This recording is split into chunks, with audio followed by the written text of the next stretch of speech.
Yo mga idol, kumusta? Mandrik mga sports, tabi nga pala ating pag-usapan, Barangay Nibra naka-jackpot ng bagong player at Jimmy Malonzo matinding inamin. Pero bago na nga yan, kung bago pa lang sa aking channel, huwag mong kalimutan mag-subscribe at click ang notification bell para like kang updated sa ating latest upload natin. So ito na nga ba ang kinahihintay ng lahat? Hindi pa lamang po tapos sa paghanap ng mga bagong player ng ating Barangay Nibra, kung saan mas naghanap pa ng mabigating player.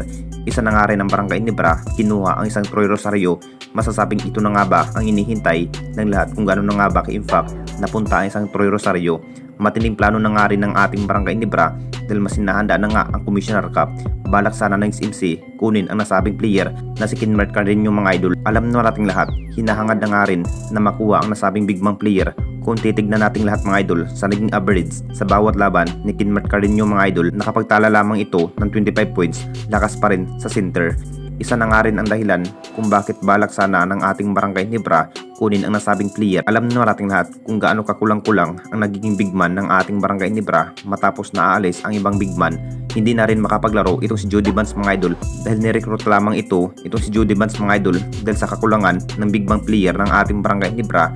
At ayon pa rin sa mga source mga idol, mukhang matutuloy na nga rin itong si Kinmark mga idol na mapupunta sa upunan ng Barangay Nibra. Malaking offer na nga rin ng SMC para kay Kinmark Cardenio mga idol.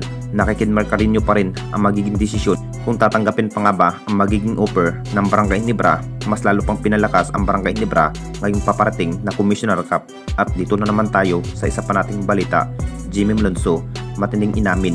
Makakabalik pa nga ba ang isang high-flying forward ng Barangay Nibra na si Jimmy Malonzo mga idol? Hindi na nga rin nakapaglaro sa Governor's Cup dahil sa guto injury. Ang hiling sana ng Hinebra fans mga idol na makakabalik na nga muli sa Commissioner Cup. Alam na nating lahat kung gaano katibay at mas puwersa itong si Jimmy Malonzo mga idol sa bawat laban. Kumpiyansa pa rin ng lahat, mas lalo pang araw, mas pinalakas itong si Jimmy Malonzo mga idol ng Barangay Nibra. Ito na nga ba ang kinahihintay ng lahat, kung ano pa nga ba ang magiging result, kung makakabalik pa nga ba ang isang high-flying forward ng Barangay Nibra para sa paparating na Commissioner Cup.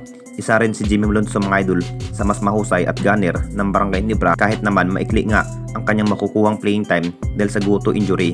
Hindi man gaano 100% ang kanyang healthy mga idol, pero sa bawat estilo at stamina itong si Jimmy Malonzo, talagang gandang laban pa rin ang kanyang ibibigay para sa koponan ng Jing Kings.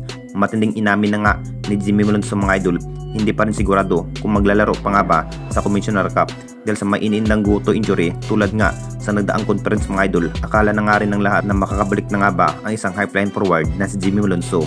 Naging big factor sa bawat laban itong si Jimmy Malonzo mga idol, kung saan makapagtala ng maraming maiitala sa bawat quarter. Masasabing isa rin ang high-flying forward ng Jimmy Malonzo mga idol sa importanteng player ng ating Barangay Nibra. Anong masasabi ninyo mga idol tungkol sa ating video?